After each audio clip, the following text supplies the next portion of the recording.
Keep your back straight, eyes closed. Breathe out. Breathe in. Breathe out. Breathe in. Breathe out. 3 Omkar chanting. Breathe in.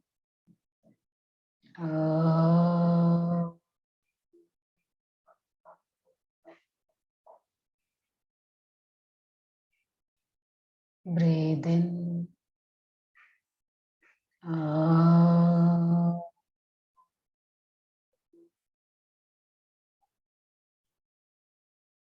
Breathe in.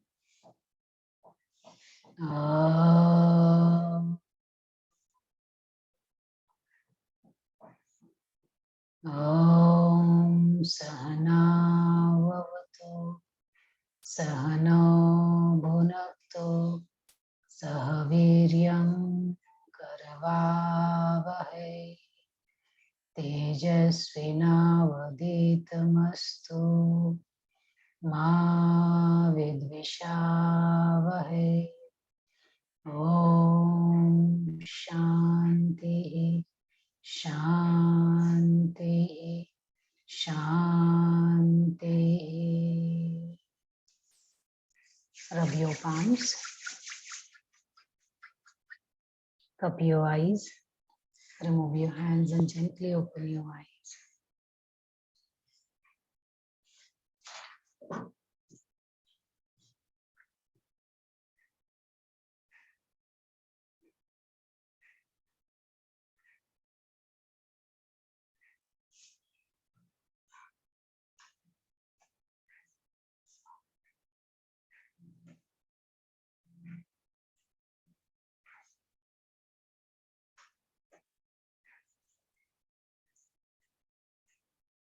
कल हमने देखा था research design कैसे करना है.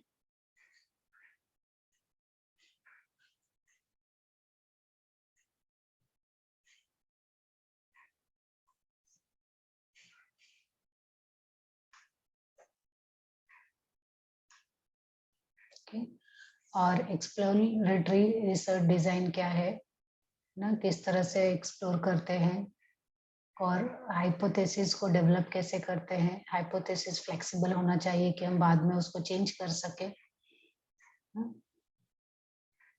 And 3 methods in the context of research design for such studies. जब exploratory कोई नया टॉपिक आता है या किसी नए टॉपिक पे आप रिसर्च करते हो, जैसे मैंने बताया था कि हमारा जो कोविड-19 का था उसके ऊपर रिसर्च करना, क्योंकि उसके लिए ज्यादा लिटरेचर तो नहीं है, पहले एक्सपेरिमेंट भी ज्यादा नहीं हुआ है.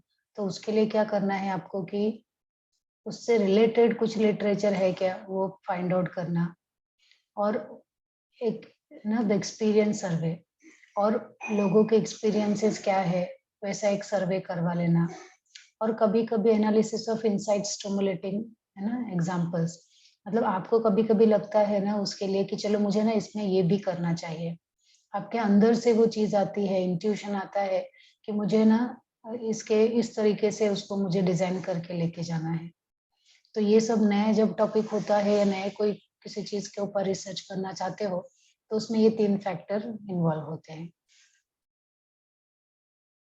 Now research design in case of descriptive and diagnostic research studies. Okay, so clear cut definition of population. जब आप रिसर्च डिजाइन कर रहे हो डिस्क्रिप्टिव टाइप का और डायग्नोस्टिक टाइप का, तो उसमें किसके ऊपर रिसर्च कर रहे हो वो अच्छी तरह से पता होना चाहिए. डिजाइन में ही मेंशन करो कि कौन से लोगों के ऊपर रिसर्च करना चाहते हो, किस कैटेगरी में आते हैं वो लोग. And the research design must make enough provision for protection against bias and must maximize reliability with due concern for the economical completion of the research study. जो हमने पहले भी किया है कि वो बायस नहीं हो किसी एक ग्रुप के ऊपर, ऐसा नहीं हो कि उसके लिए आपको कुछ ना सोसाइटी में कुछ लोग उसके खिलाफ हो जाए. और ज्यादा से ज्यादा रिलायबल होना चाहिए. जैसे माधुरी जी कल आपने पूछा था ना कि वो करूँ कैसे, क्या मैं क्वेश्चनियर डाल दूं. क्वेश्चनियर हर चीज के लिए नहीं होगा ना. योगा करने के बाद उनको अच्छा लगता है ऐसे तो सभी लोग बोलेंगे अच्छा लगेगा, पर वो रिलायबल डेटा नहीं है. अच्छा लगना मतलब उनके फिजियोलॉजी पे क्या चेंजेस आता है, उनका बीपी का, थायराइड का, या फिर उनके पल्स का कुछ है क्या रोल उसमें, तो ही वो रिलायबल डेटा होगा। और इकोनॉमिकल भी होना चाहिए कि आपके बजट में भी होना चाहिए ना। और अंदर हाँ बोलिए ना। नहीं, वही बजट देखना ही पड़ेगा और फिर रिसर्च ऐसे ढूंढना ही पड़ेगा हमको। बराबर है ना। And the research design in case of descriptive और diagnostic studies is a comparative design thrown light on all points, है ना। आप चाहे डिस्क्रिप्टिव वाला कर रहे हो या डायग्नोस्टिक वाला, मतलब एक्सपेरिमेंटल कर रहे हो, प्रैक्टिकल रिसर्च कर रहे हो या थेरेटिकल बेस्ड कर रहे हो, दोनों में ही सारे पॉइंट्स को कवर करते हुए, है ना, जो वो सब आपको रिसर्च डिजाइन में ही बताना पड़ेगा कि कौन कौन से पॉइंट आप कवर करने वाले हो। Okay and prepared. डिस्क्रिप्टिव में कौन से पॉइंट आप चाहिए मैडम?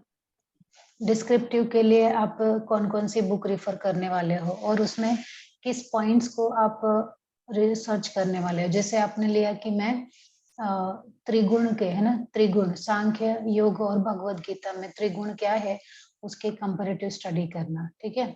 अगर मैंने ये डिस्क्रिप्टिव थियरी वाला लिया है तो सांख्य में त्रिगुण क्या है, कौन कौन से पॉइंट बताए हैं, वो डिजाइन में बताओ कि मैंने सांख्य में त्रिगुण के कौन कौन से पॉइंट है वो मैं ऐड करने वाली हूँ, योग के कौन कौन से पॉइंट्स है वो मैं ऐड करने वाली हूँ, उसके लिए कौन कौन से बुक लेने वाले हो, रिफर करने वाले हो आप, और कितने बुक का कंपैरेटिव स्टडी करने वाले हो। या भगवत गीता का कर रहे हो तो वो भगवत गीता के किस बुक से आप करने वाले हो। और भगवत गीता में त्रिगुण तो पूरा, है ना, बहुत सारे चैप्टर्स में उसका है, तो बेसिकली आप कौन से चैप्टर का ज्यादा लेने वाले हो, वो सारे पॉइंट्स आपको उसमें कवर करना है। Now prepared keeping in view the objectives of the study. आप और आपका जो ऑब्जेक्टिव है स्टडी का वो हमेशा ध्यान में रखो कि वो होना ही चाहिए, कि उसको कवर कर रहे हो कि नहीं। आपने जो मेन आपका पर्पस है करने का, उससे पर्पस से हटो मत। कहीं रिसर्च आपका जा रहा है तो वो पॉइंट से हटो मत, है ना, वो पॉइंट्स कवर हो और वो पॉइंट ही बाद में उसका रिजल्ट आपको मिले, ऐसे ही आपको ध्यान में रखते हुए आपके डिजाइन में ही वो बात बतानी है। और आपके पास जो भी रिसोर्सेज अवेलेबल है उनका किस तरह से इस्तेमाल करने वाले हो आप। आपके पास जो स्टाफ है, जो मशीन है, जो मनी है, उसका किस तरह से इस्तेमाल करने वाले हो, वो सब आपको रिसर्च डिजाइन में ही बताना है। और अभी एक्सपेरिमेंटल वाला, है ना, या डिस्क्रिप्टिव वाला, कौन सा आप रिसर्च करेंगे, उसमें डिफरेंस क्या है। तो अभी अगर आपने लिया है ओवरऑल डिजाइन या sampling design, statistical design, design भी है ना, 4 प्रकार का दिया है, तो उसमें किस तरह से आप डिजाइन करोगे। तो अगर आपको एक्सप्लोरेटरी डिजाइन है, आपका एक्सप्लोर कर रहे हो, कोई नया टॉपिक है जिसके ऊपर आप रिसर्च करना चाहते हो, तो उसमें आपका डिजाइन फ्लेक्सिबल होना चाहिए, क्योंकि शायद आपको बाद में पता चले कि मैं इस तरह से नहीं, ये एक्सपेरिमेंट आगे जाके थोड़ा चेंज भी हो सकता है वो, क्योंकि उसके ऊपर पहले रिसर्च नहीं हुआ, एकदम नया टॉपिक है वो, जैसे कोविड का हमने बताया है। तो डिजाइन फ्लेक्सिबल हो, लेकिन जो डिस्क्रिप्टिव या डायग्नोस्टिक टाइप का रहेगा, एक्सपेरिमेंटल टाइप का है, पुराना ही टॉपिक है, मतलब आप किसी डिजीज के ऊपर काम करना चाहते हो, चाहे वो डिस्क्रिप्टिव हो चाहे वो डायग्नोस्टिक हो, तो उसमें आपका डिजाइन एकदम फिक्स रहेगा। सिर्फ नया टॉपिक के लिए आपको थोड़ा सा फ्लेक्सिबल होना पड़ेगा। अभी एक होता है सैंपलिंग डिजाइन, है ना, सैंपल, जब आप सैंपल डिजाइन करने लगोगे ना, कि जैसे मैंने बताया 250 लोगों के ऊपर एक साथ एक्सपेरिमेंट करने से अच्छा है पहले 20 लोगों को ले लो, तो वो सैंपल डिजाइन होता है। लेकिन वो 20 लोग किसको लेने वाले हो, तो एक्सप्लोरेटरी में कैसा होगा कि आपका जिससे पर्पस सॉल्व हो ऐसे लोगों को आप लेंगे, ऐसे 20 लोगों को लोगे कि हाँ ये 20 लोग हैं। जैसे कोविड-19 वालों के ऊपर आपको सर्च करना है, तो आप क्या करोगे, आपके नियर बाई एरिया में जो रहता है ना, उसी लोग को आप चूज करोगे, और जो आपके टाइम पे आज आ सके, है ना, ऐसे 20 लोगों को लेंगे। और डिस्क्रिप्टिव में क्या रहता है, डायग्नोस्टिक में क्या है कि आप रैंडम सैंपलिंग, मतलब कि आपने, है ना, आपके पास 200 लोगों का लिस्ट है, उसमें से आपने किसी भी 20 लोगों को ले लिया और उसके ऊपर एक्सपेरिमेंट किया, ठीक है। Now statical design, no pre plan design for analysis. अभी एक्सप्लोरेटरी में जो नया टॉपिक है पेंडेमिक वाला है, उसके लिए आप पहले से डिजाइन नहीं कर सकते कि रिजल्ट क्या आएगा, आपको भी नहीं मालूम है ना, कि मैंने योगा सिखाया क्योंकि इसके पहले कभी उसके ऊपर रिसर्च हुआ ही नहीं है, तो उसको बता ही नहीं सकते कि मैं इसको एनालाइज कैसे करूंगा। वो तो जब डेटा निकलेगा तो डेटा को 2-3 तरीके से आपको एनालाइज करना होगा कि किन लोगों पे उसका योगा का असर हुआ, किन लोगों पे नहीं हुआ और कितना हुआ, वो सब बाद में पता चलेगा। तो आप पहले से नहीं बता सकते कि मैं इसके ऊपर ही कर रही हूँ, शायद बाद में कुछ और भी रिजल्ट आ सकता है ना। और जैसे अभी कोविड-19 के लिए बहुत सारे लोगों को वैक्सीन लगी, अभी वैक्सीन लगी तो वैक्सीन का 5 साल के बाद हमारी ह्यूमन बॉडी पे क्या असर होगा, वो किसी को मालूम नहीं है, लेकिन उसके ऊपर लोग रिसर्च करना स्टार्ट कर दिए हैं। उन्होंने 250 लोगों का फॉर्म भरा के भी रख लिया है, उनके ऊपर देख रहे हैं कि उनका हेल्थ वाइज कोई समस्या तो नहीं आ रही है, बीपी का क्या हो रहा है, ऐसे सब उसके ऊपर रिसर्च चालू है। लेकिन वो रिसर्च बाद में क्या रिजल्ट 5 साल के बाद आएगा, वो तभी पता चलेगा, तब उसको एनालाइज करेंगे। तो कोई फिक्स प्लान पहले से नहीं कर सकते। लेकिन जो डिस्क्रिप्टिव या डायग्नोस्टिक रहेगा, उसमें प्री प्लान डिजाइन पहले से आपको डिजाइन रहेगा कि मैं ये डेटा को कैसे करने वाली हूँ, या उसको ग्राफ बना के बताने वाले हो, या उसको चार्ट बना के, है ना, या उसको सर्कल में बना के बताने वाले हो, किस तरह से प्रेजेंट करोगे वो आपको बताना रहेगा पहले से। नाउ ऑब्जर्वेशनल डिजाइन, अभी कभी कभी हम ऑब्जर्व करके भी करते हैं, तो unstructured instruments for collection of data, unstructured और well thought instruments for collection of data. अभी एक्सप्लोरेटरी में अनस्ट्रक्चर जो डेटा कलेक्शन है, उसका कोई स्ट्रक्चर नहीं है कि मैं इन इन लोगों को ऐसे ऐसे ही लूंगी। लेकिन डिस्क्रिप्टिव में या डायग्नोस्टिक में, उसमें आपको पहले से डिफाइन करना मैं किन लोगों को सेलेक्ट करने वाली हूँ और उसमें से उनको क्या देखने वाले हूँ, है ना। जैसे एक्सप्लोरेटरी में ऐसा है कि मैं उनका, है ना, सिर्फ कोविड हुआ है उतना ही देखोगे, कि किसी को बीपी हुआ है वो भी रिकॉर्ड रखोगे, किसी का थायराइड पहले हुआ है, किसी को पहले से अस्थमा का प्रॉब्लम है ना, कितनी चीजें। तो 4 लोगों को, आपको 4 लोगों की 4 चीजें पता चली, पर कुछ ऐसे लोग हैं जिनका आपको ज्यादा कुछ आइडिया ही नहीं था। तो इतना कुछ डेटा आपने लिया, ट्राई किया बहुत सारा लेने का, लेकिन कोई एक फॉर्मेट नहीं था डेटा का। किसी का थायराइड का भी लिया, पर किसी का थायराइड का आपने लिया ही नहीं, क्योंकि उस समय हम ले ही नहीं सकते, वो कहाँ हॉस्पिटल भागेगा आपके लिए कि एक्सपेरिमेंट करना है तो मैडम को थायराइड का टेस्ट भी करवा के दो, है ना, वो सब नहीं। लेकिन जो डिस्क्रिप्टिव या डायग्नोस्टिक टाइप का रहेगा, तो उसमें आपको पहले से डिफाइन करना रहेगा कि मैं लोगों का कितना क्या क्या नोट डाउन करने वाली हूँ, उनका वेट लेने वाली हूँ कि इनका योगा करने से पहले कितना वेट था, बाद में कितना होगा, उनका एज लिखने वाली हूँ, उनका बीपी कितना है वो लिखने वाली हूँ, पल्स रेट कितना है वो लेने वाली हूँ, थायराइड की समस्या है तो कितनी है, मतलब या जिस टॉपिक के ऊपर आप, जो आपने प्लान बनाया है कि मैं ये रिसर्च करने वाली हूँ। जैसे आपने बताया माधुरी जी, मैं मेनोपॉज में जाने वाली महिलाओं को डिप्रेशन का लेवल क्या है वो चेक करने वाली हूँ, तो उनका हार्मोन्स का लेवल आपको चेक करना है, तो हार्मोन्स का भी सभी का लेना पड़ेगा। और स्ट्रक्चर पहले से, जो हार्मोन्स का चेक करके नहीं देगा या जिसको नहीं चेक करवाना, आप उसको निकाल दोगे उसमें से, एकदम पहले से डिफाइन रहेगा, ठीक है। Now operational design, no fixed decision about the operational procedure, advanced decision about operational procedure. अभी है ना, एक्सप्लोरेटरी में कोई फिक्स नहीं है कि आपको प्रोसीजर में किस तरह से जाएंगे आप, है ना।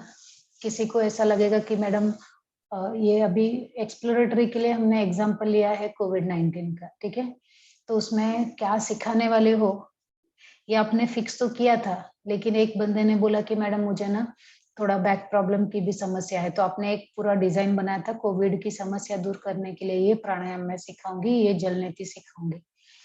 लेकिन एक को ऐसा आया कि मैडम मुझे जल नीति तो बिल्कुल करना ही नहीं है, सिर्फ प्राणायाम करना। तो आपने बोला अच्छा ठीक है, चलो आपको जल नीति नहीं कराऊंगी, क्योंकि जब रिसर्च करने जाते हो ना, एग्जैक्टली सेम प्रोग्राम आपको सभी को देना है, सेम टाइम पे देना है ना, ये सब एकदम फिक्स रहता है। तो और या कोई बोलेगा मैडम मुझे थोड़ा बैक प्रॉब्लम भी है, तो ये प्राणायाम करवाओ, लेकिन मुझे थोड़ा 5 मिनट बैक प्रॉब्लम का भी कुछ सोल्यूशन दे दो, तो आपने उसको थोड़ा वो भी करवा दिया। तो कैसे जाना है वो आपका थोड़ा थोड़ा मॉडिफाई भी हो सकता है, ऐसा मैं बोल रही हूँ। और जो डिस्क्रिप्टिव या डायग्नोस्टिक है कि उसमें आपने फिक्स प्रोसीजर रखा है कि नहीं, मैं सिर्फ इतना ही सिखाने वाली हूँ, उसके आगे पीछे कुछ भी नहीं, सब एक साथ करेंगे, 250 लोग एक साथ बैठेंगे, एक साथ करेंगे, ठीक है। नाउ एक्सपेरिमेंटल डिजाइन, अभी जो डिजाइन है वो एक्सपेरिमेंटल डिजाइन में informal experimental design and formal experimental design, इससे दो तरह का होता है। तो अभी इनफॉर्मल एक एक्सपेरिमेंटल डिजाइन में कैसे होता है कि जैसे before and after without control group, जैसे आपने 250 लोगों को लिया, उनको पहले उनका थायराइड कितना था वो चेक किया, फिर उनका योगा कराया और बाद में कितना थायराइड हुआ वो चेक कर लिया। दूसरा है after only with control design, इसमें कैसा है कि आपने दो ग्रुप बनाया, ग्रुप ए और ग्रुप बी, ठीक है। तो ग्रुप ए को आपने योगा सिखाया, ग्रुप बी को योगा नहीं सिखाया। तो ग्रुप ए का योगा सिखाने के बाद आपने चेक कर लिया कि इतने लोगों को है ना थायराइड की समस्या की कोई प्रॉब्लम नहीं है, ग्रुप बी को योगा नहीं सिखाया था तो आपने देखा इतने लोग को थायराइड की समस्या है, तो मतलब कि आपने योगा सिखाने का असर ग्रुप ए पे हुआ है।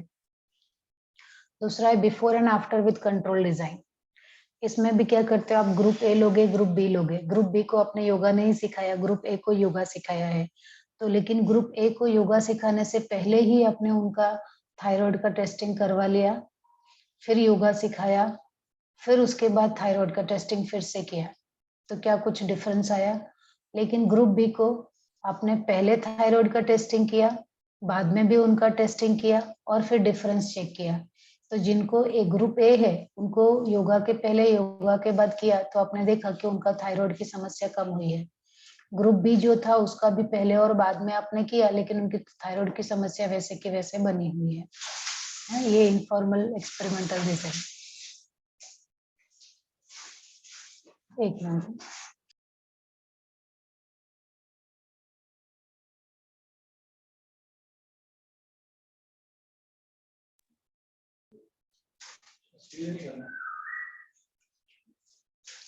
now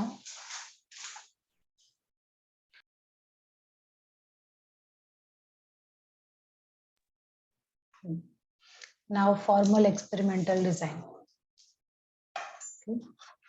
Completely randomized design and randomized block design। तो completely randomized design में क्या है, now studying the effects of one primary factor without the need to take other nuisance variable into account। आपने design बनाया, एकदम रैंडम डिजाइन बनाया, उसमें आपने किनके ऊपर जिनके ऊपर रिसर्च करना है उनका क्या चेक करना है ना, उसमें से सिर्फ किसी एक ही चीज को आपने ले लिया, बाकी चीजों को देखा ही नहीं। जैसे आप अगर वेट लॉस के ऊपर कर रहे हो कि योगा करने से वेट लॉस होता है कि नहीं होता है, तो आपने क्या किया, सिर्फ सबका है ना वेट ही मेजर किया, मतलब आपने पहले सबका वेट ले लिया, कितने कितने किलो हैं सब लोग, और योगा कराया और बाद में उनका वेट ले लिया कितना किलो है, बाकी कुछ आपने ध्यान ही नहीं दिया। Okay,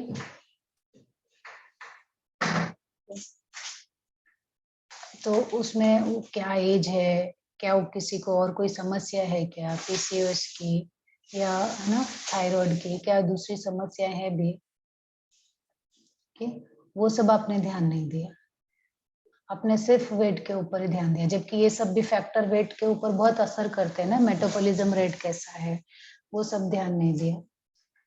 now randomized block design, there is only one primary factor under consideration in the experiment।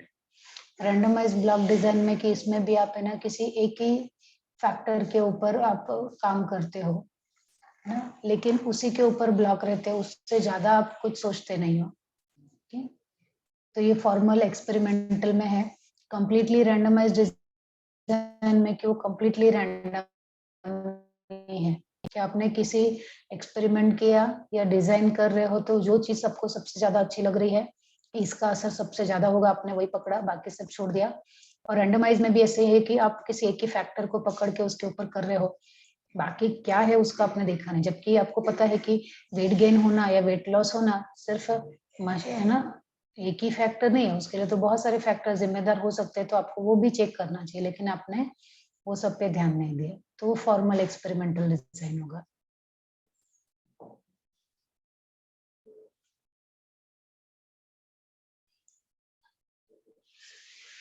Now types of research है ना.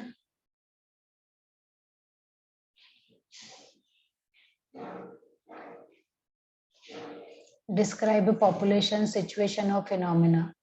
What, when, where and how question, but not why questions. Observe and measures the variable. Research aim is to identify characteristic, frequencies, trends and categories. Okay. मुझे लगता है ये हो गया है ना अपना.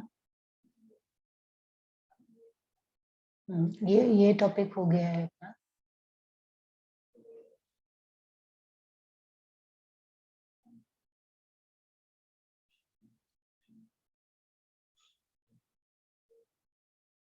टाइप ऑफ रिसर्च का हुआ है, पर फिर भी एक बार हम लोग देख लेते हैं. ठीक है माधुरी जी. या आगे का कुछ का रूप में टॉपिक. हाँ. ठीक है, एक मिनट. ये डेटा कलेक्शन का इसके बाद है, वो मैं देखते हैं. हाँ, टाइप ऑफ रिसर्च हो गया, हम लोग डेटा कलेक्शन का देख लेते हैं.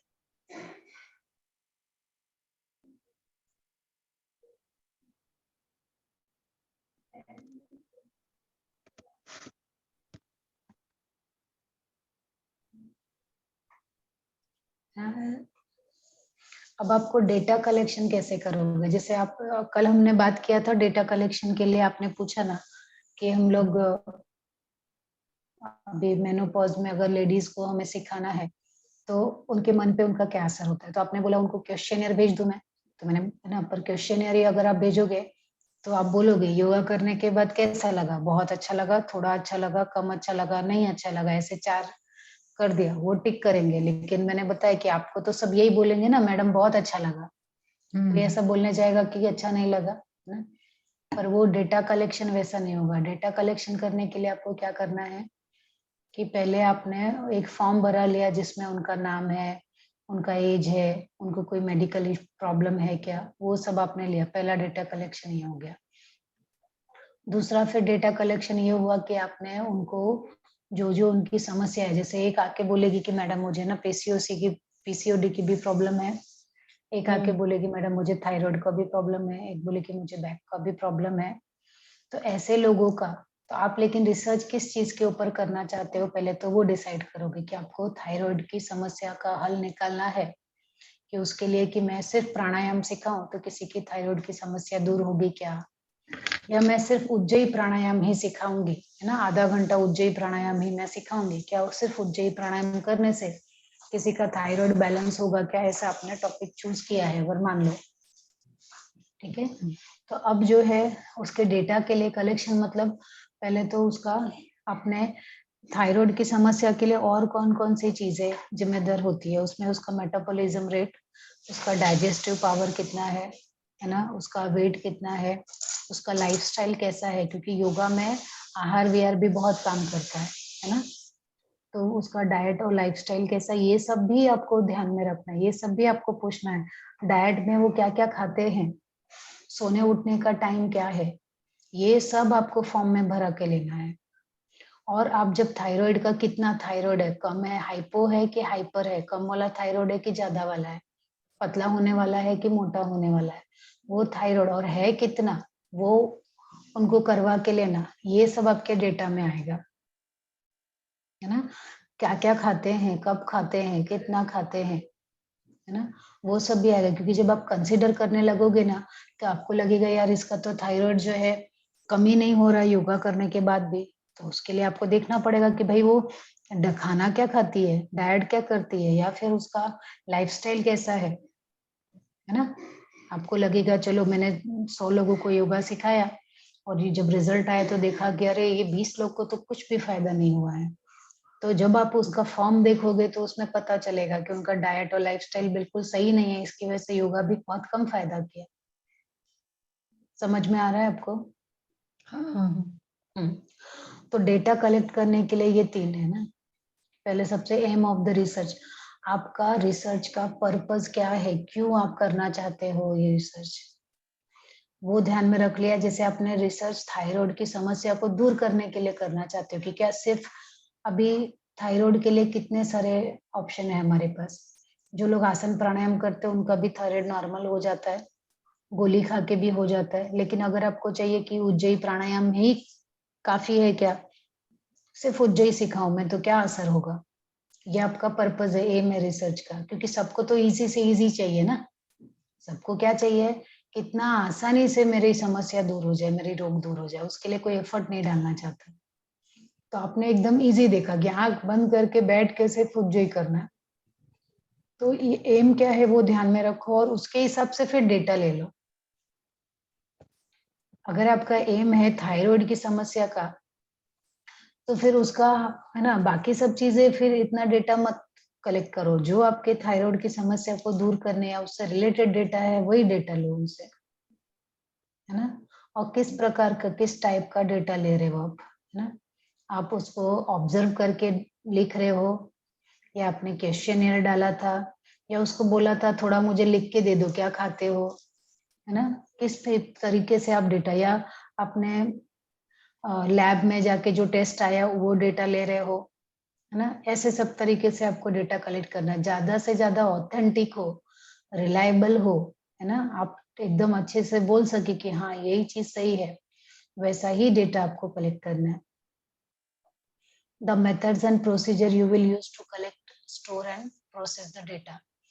अभी पहले तो डेटा कलेक्ट करने के लिए कैसे करोगे, आप सबके पास खुद जाओगे, सबको लेबोरेटरी में भेजोगे, या फिर डॉक्टर को योगा हॉल में लेके आओगे, और फिर उसको कलेक्ट कैसे करने वाले हो, सबको पेपर फॉर्म में लेने वाले हो, आप पीपीटी में लेने वाले हो, पहले लेने वाले हो, योगा करने के बाद लेने वाले हो, फिर आप उसको स्टोर कैसे करने वाले हो, और उसको प्रोसेस कैसे करने वाले हो। प्रोसेस करना मतलब कि उसको आप एनालाइज कैसे करने वाले हो, ग्राफ बना के, चार्ट बना के, नंबर्स में कैसे करने वाले हो।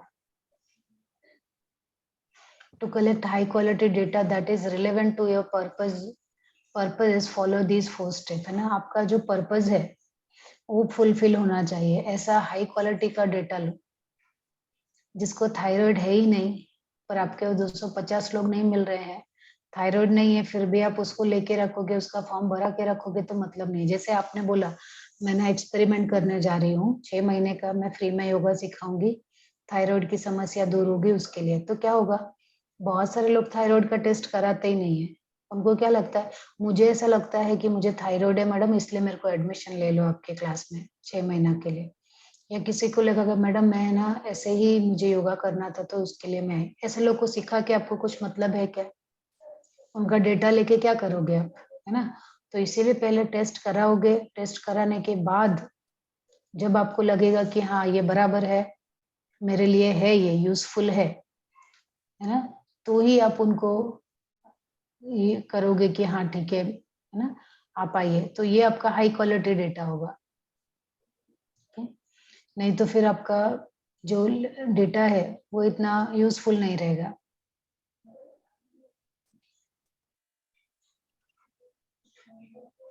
एक minute,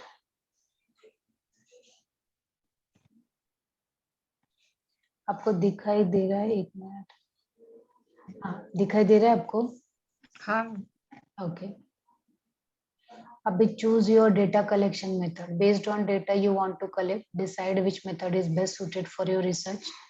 Experimental research is primarily a quantitative method. Interviews, focus group and ethnography are a quantitative method. Survey, observation, है ना, archival research। तो अभी किस तरह से डेटा कलेक्ट करोगे, पहले तो डिसाइड कर लो पहले से कि मुझे क्वेश्चन पूछना है, या फिर उनका डायग्नोस करना है, या लैब में भेजना है ना, कैसे करने वाले वो डिसाइड करो। और फिर उसके बाद देखो कि कौन सा मेथड आपके लिए सूट करता है सबसे ज्यादा। अभी एक्सपेरिमेंटल है तो उसमें क्वांटिटेटिव, उसमें नंबर्स रहेंगे। एक्सपेरिमेंट करने वाले हो तो सब नंबर्स में रहेगा आपको, है ना, क्वांटिटेटिव टाइप का आपको डेटा मिलेगा। एज कितना है, एरिया कौन सा है, थायराइड कितना है, ये सब। अगर आपको कुछ किसी के ऊपर केस स्टडी करना है कि जो है ना गरीब बच्चे हैं, या वो लोग स्कूल क्यों नहीं जाते, ये एज ग्रुप के बच्चे इस एरिया के बच्चे स्कूल इतने एजुकेटेड क्यों नहीं है, जबकि उनके एरिया में 2 स्कूल हैं फ्री वाले, लेकिन फिर भी वो बच्चे स्कूल में नहीं जाते या एजुकेटेड नहीं है। इसके ऊपर आपको रिसर्च करना है। तो ऐसे के लिए क्या करोगे आप, इंटरव्यू करोगे, हर एक के घर पे जाओगे, बच्चे से पूछोगे कि क्या प्रॉब्लम है, क्यों नहीं जा रहे वो, है ना। तो वो लोग जो जो बताएंगे आपको रीजन, वो क्वालिटेटिव टाइप का होगा, उसमें नंबर्स नहीं रहेंगे, उसके उसमें डिस्क्रिप्शन रहेगा। या किसी तरह का आप सर्वे करके, ऑब्जर्वेशन करके, है ना, इस तरह से भी डेटा आप कलेक्ट कर सकते हो। ठीक है।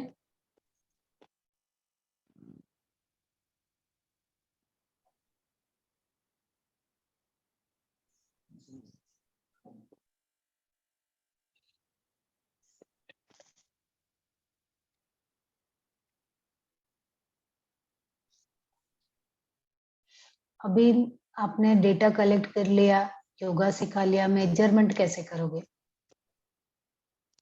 ओके, तो आपका जो measurement scale in research are used to categorise और क्वांटिफाई वेरिएबल्स।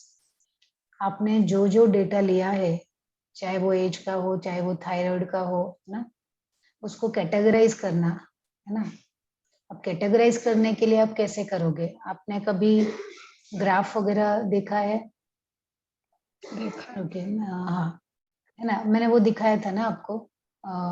एक मिनट, मैं यहाँ से कुछ एक दिखाती हूँ।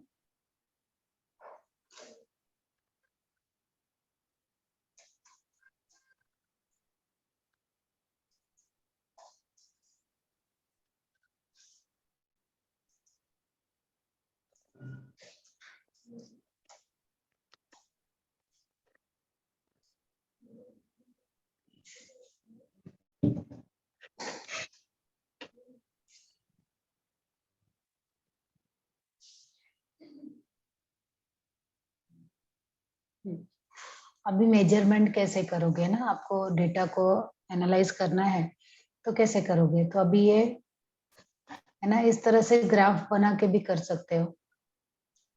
जैसे अभी एक जगह एग्जांपल दिया था कि आपको रेस्टोरेंट के 3 मेनू दिया, मतलब 3 आइटम है, और 3 आइटम में से ये एरिया के लोगों को कौन सा आइटम सबसे ज्यादा पसंद है। तो उसके लिए क्या करोगे आप, आपके एरिया में जितने रेस्टोरेंट है, उनको वो तीनों का बोलोगे, ये 3 मेनू उनको दो खाने के लिए।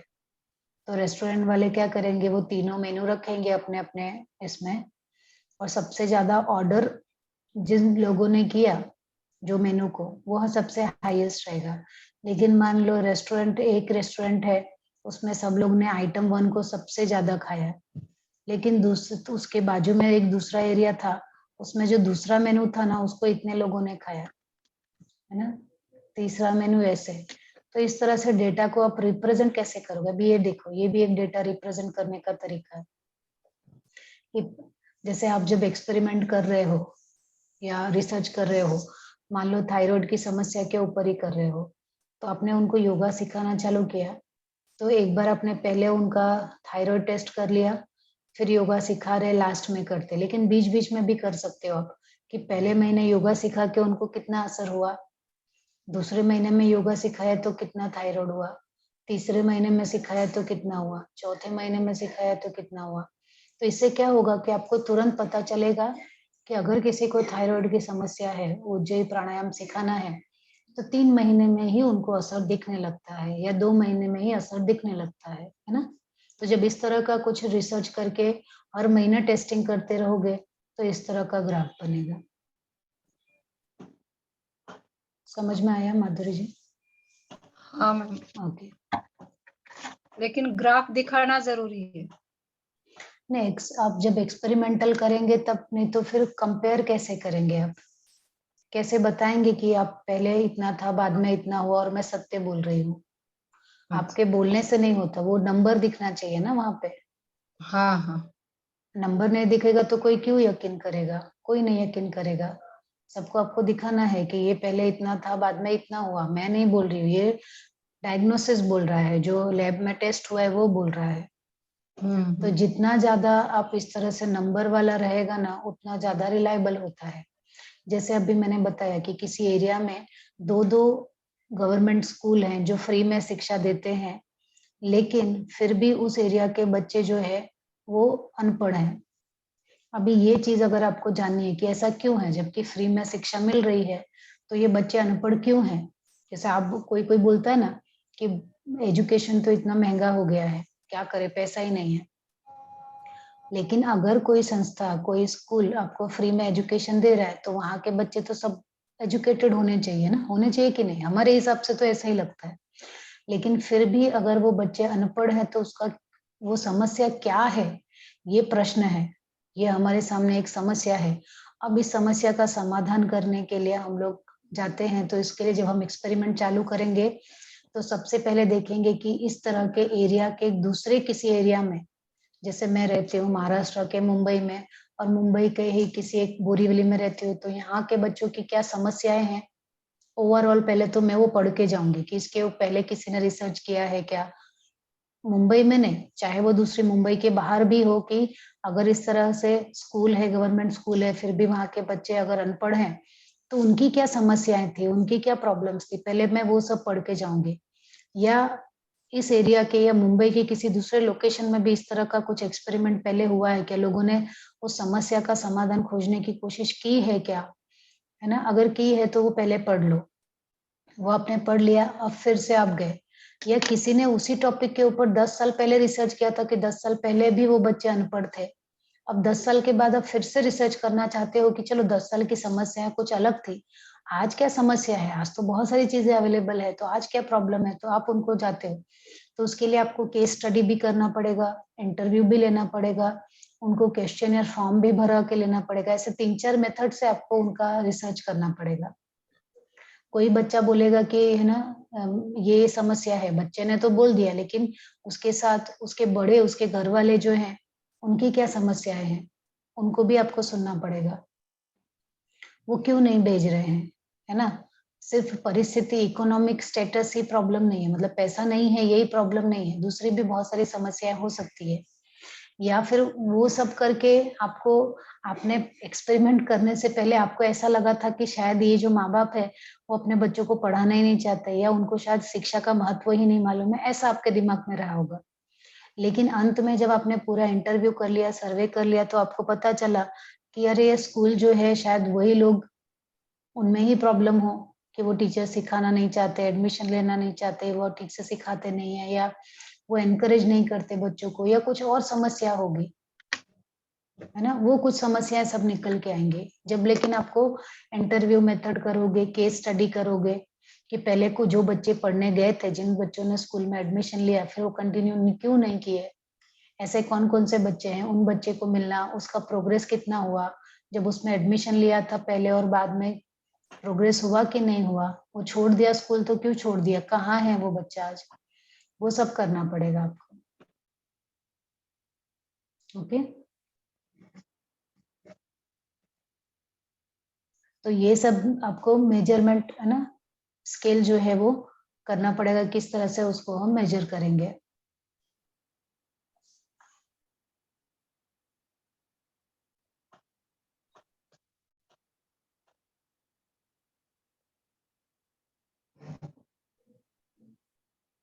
और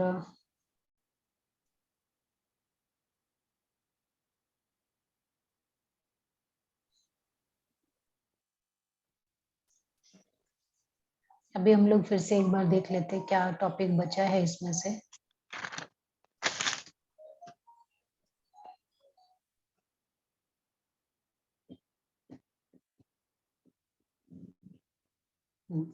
स्टेप ऑफ रिसर्च में रिसर्च प्रॉब्लम वो सीख लिया, लिटरेचर सर्वे, हाइपोथेसिस, रिसर्च डिजाइन कैसे करना है, सैंपल डिजाइन कैसे करना है, डेटा कैसे कलेक्ट करना है, एग्जीक्यूशन ऑफ द प्रोजेक्ट कैसे करना है, एनालिसिस ऑफ डेटा जो मैंने अभी बताया, ग्राफ बनाना है, चार्ट बनाना है, फिर हाइपोथेसिस टेस्टिंग। फिर आप ये एनालिसिस ऑफ डेटा जो करते हैं ना, तो उसमें ही अगर रिजल्ट आपका 95% आया, अच्छा आया, कि जब मैंने, है ना, 100 लोगों को योगा सिखाया और 95 लोगों को फायदा हुआ है, ये नंबर्स में दिख रहा है मुझे, ग्राफ में मुझे दिख रहा है, तो मेरा हाइपोथेसिस टेस्ट हुआ कि 95% को अच्छा हुआ है ये, योगा की समस्या दूर हुई है। इसके वजह से मेरा जो हाइपोथेसिस था, मेरा जो टॉपिक था, वो टेस्ट हो गया कि योगा करने से थायराइड की समस्या दूर होगी, है ना। ये आपका हाइपोथेसिस टेस्टिंग, और उसकी वजह से आपने ये इंटरप्रिटेशन किया, ये जनरलाइज किया कि योग करने से थायराइड की समस्या का निदान होता है। योग करने से 6 महीने में थायराइड की समस्या का निदान होता है ना। और उसके बाद इसके ऊपर रिपोर्ट बनाना, रिसर्च प्रेजेंटेशन करना ना, ये सब रहेगा, पीपीटी बनाना शॉर्ट फॉर्म में। ओके,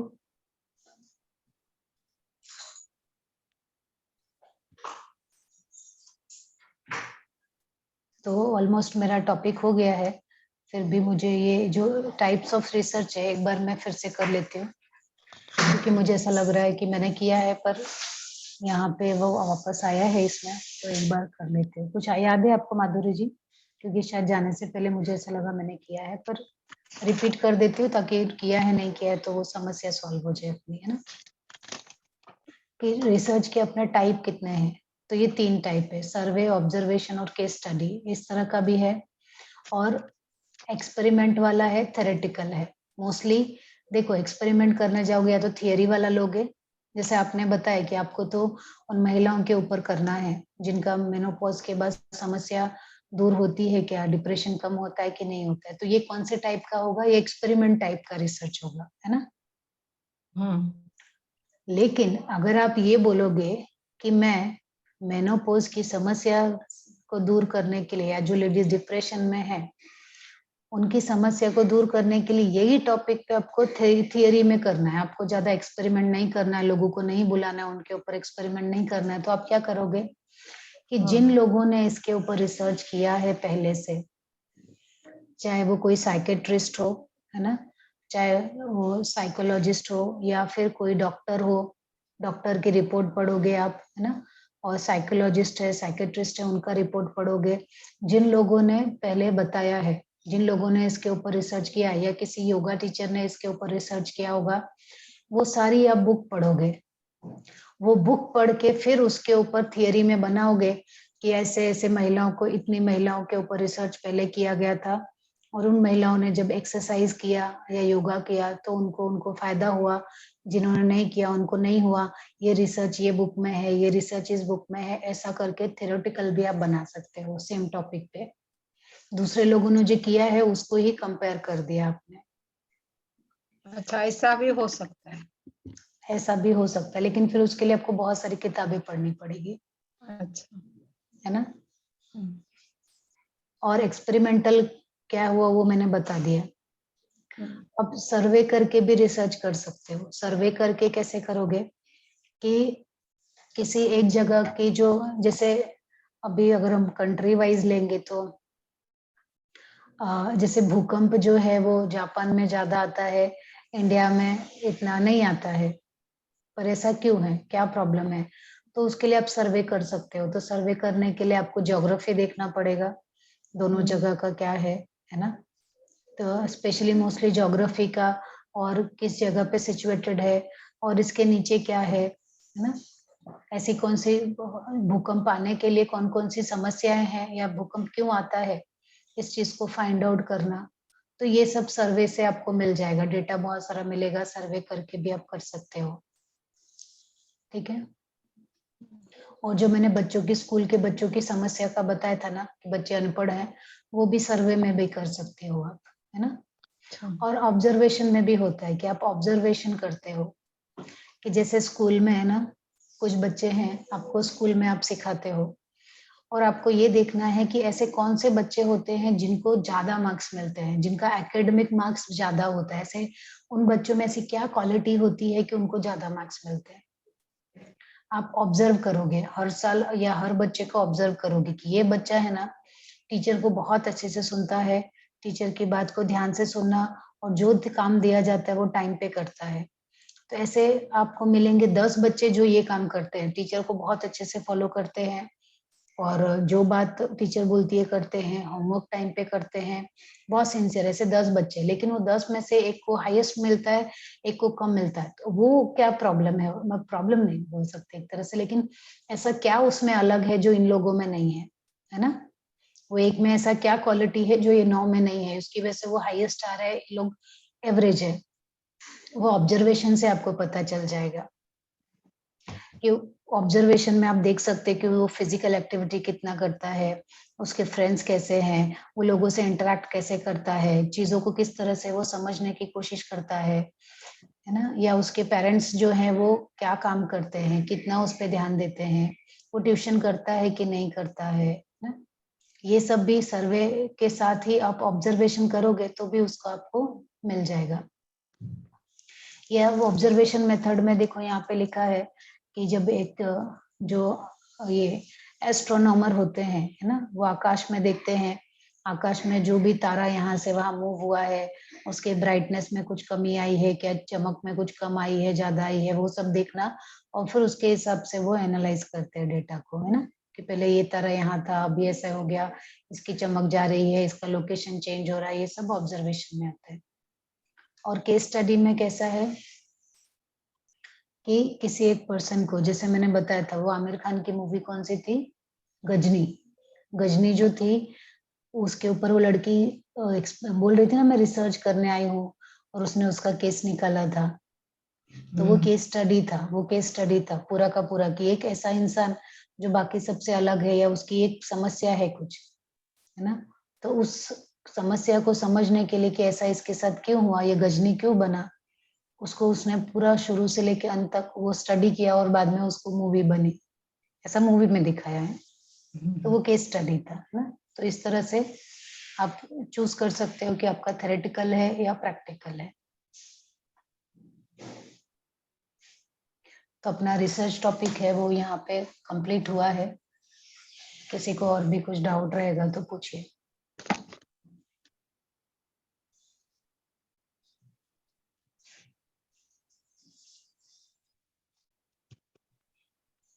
कितने टॉपिक है मैडम टोटल? वो 12 पॉइंट्स जो है ना, वही सब है टॉपिक, मतलब अभी चूज आपको करना है, ठीक है। नहीं, इसमें थ्योरी अपना जो ये पेपर है ना, ये पेपर में ही टोटल रुको टॉपिक रुके, मैं देख लेती हूँ। आपके पास सिलेबस है? नहीं है मैडम। हाँ, देखती हूँ मैं।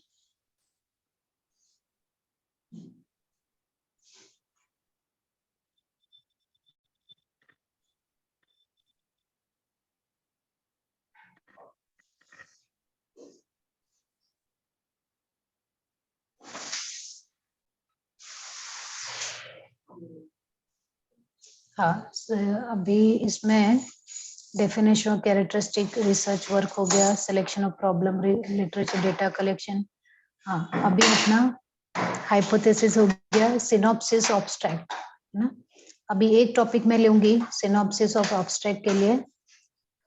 सिनॉप्सिस कैसे बनाते हैं ऑब्स्ट्रैक्ट, मतलब कि जब आप रिसर्च कोई, जो मैंने बोला ना पीपीटी में प्रेजेंट करना है, या जब आप रिसर्च बनाओगे, एक्चुअल जो पीएचडी में रिसर्च करोगे वो 250-300 पेज का होगा, ठीक है। लेकिन अगर आपको वो किसी को दिखाना है, प्रेजेंट करना है, गाइड को जब दिखाने जाओगे, गाइड तो 250-300 पेज पढ़ने नहीं जाएगा, उसके लिए फिर आपको एक सिनॉप्सिस बनाना पड़ेगा। मतलब जो 300 पेज की बुक है उसको आपको 20 पेज में, 15 पेज में, 20 पेज में छोटा बना के प्रेजेंट करना है, वो है आपका सिनॉप्सिस। और एब्स्ट्रैक्ट मतलब उसी को आपको सिर्फ 2 पेज में प्रेजेंट करना है, ये एब्स्ट्रैक्ट हुआ, है ना। उसी को 15 से 20 पेज में लिखना सिनॉप्सिस हुआ, और 2 पेज में प्रेजेंट करना एब्स्ट्रैक्ट हुआ। और मतलब कम 2 पेज मतलब आपके 4। हाँ, मतलब 4 पेज भी मत करो, 2 से मैक्सिमम 4 तो ज्यादा ही हो जाएगा, पर जितना कम से कम रहे, 500 से 1000 शब्दों में, उतना ही रखना है ऑब्स्ट्रैक्ट में। और ये जो सिनॉप्सिस है ना, आप जब पीएचडी एक्चुअल रिसर्च करने जाते हो तो पहले आपको सिनॉप्सिस बनाना पड़ता है। वो जो कि मैं ये चीजें करने वाला हूँ और मुझे ऐसा लगता है ये रिजल्ट आएगा, तो सिनॉप्सिस पहले आपको बनाना पड़ता है, वो आप अपने गाइड को देते हो, फिर गाइड सिनॉप्सिस देखेगा, उसको लगेगा कि आपने जो ये किया है वो सही है, आपने सैंपल लेके कर लिया था, ठीक है, और फिर वो अप्रूव करेगा, तब आप रियल एक्सपेरिमेंट करने जाओगे। जब तक आपका सिनॉप्सिस सेलेक्ट नहीं होता है तब तक आप अपना रिसर्च स्टार्ट नहीं कर सकते।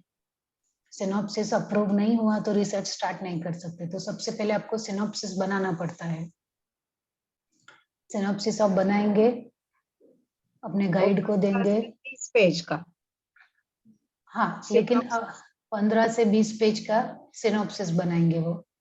हाँ। उसमें सारे यही पॉइंट्स कवर होंगे, लेकिन छोटे छोटे आउटलाइन।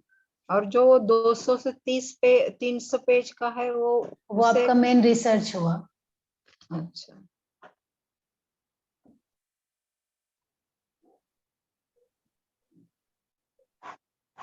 और जब आपका रिसर्च हो गया, अब आपको प्रेजेंट करना है। जैसे रिसर्च प्रेजेंट करोगे तभी जाके आपको पीएचडी की उपाधि मिलेगी। तो वो आपको जो आपके एग्जामिनर रहेंगे उनको ऑब्स्ट्रैक्ट और सिनॉप्सिस दोनों देना पड़ता है, कि वो आपका 20 पेज भी पढ़ने नहीं जाएंगे। उनके पास सिर्फ 2 या 3 पेज भेजो कि आपने क्या रिसर्च किया है। तो अगर आपका एक्सपेरिमेंटल रिसर्च है ना, तो पहले का डेटा पहले इंट्रोडक्शन कर दिया, आपका पर्पस क्या है, एम क्या है, उद्देश्य क्या है, क्यों कर रहे हो, ये कौन सी समस्या का समाधान चाहते हो, वो सब लिख दिया।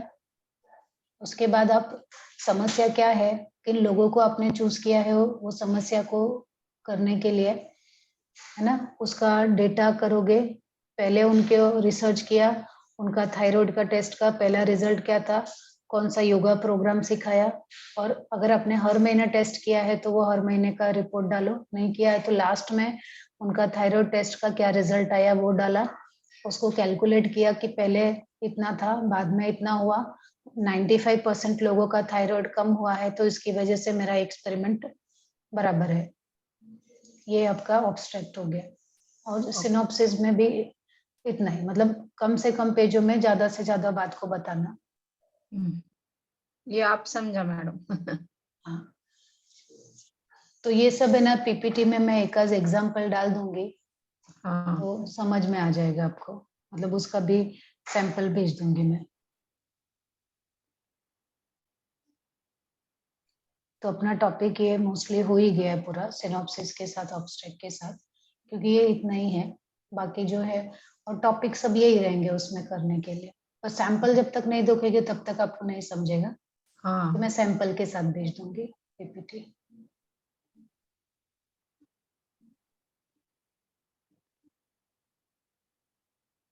ठीक है, चलिए, वसुधा जी हैं यहाँ पे। नमस्ते doctor. Sushma ji good evening. Good evening doctor, कैसे हो कैसे हो? आप? मैं ठीक हूँ। चलो, आपको हैप्पी दशहरा, हैप्पी नवरात्रि, आप आपको भी सभी लोगों को भी। हैप्पी माधुरी जी, बालाजी सर, तुलसी जी, सभी को हैप्पी दशहरा। आपको भी मैडम। आपको भी मैडम। और मैडम रिकॉर्डिंग हाँ, रिकॉर्डिंग ऑफ करती हूँ।